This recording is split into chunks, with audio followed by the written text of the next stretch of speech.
Naniniwala ako kay Duterte kasi naniniwala ako sa federalism.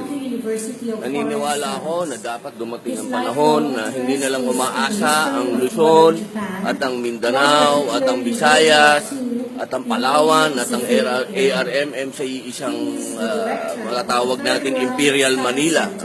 Nakikita naman natin lahat ng epekto nito. Pagka merong sakuna, pagka merong katulad nung sa Tacloban, kailangan ba ang magdesisyon pa mga taga Manila? At itong Bangsamoro problem, ang kailangan ba ang magdesisyon taga Maynila pa? Naniniwala ako, dapat tayong lahat ay may kanya-kanyang kultura tayo. Lahat may kanya-kanya tayong tradisyon. Kaya dapat tayo ay federal. Salamat. 1968. When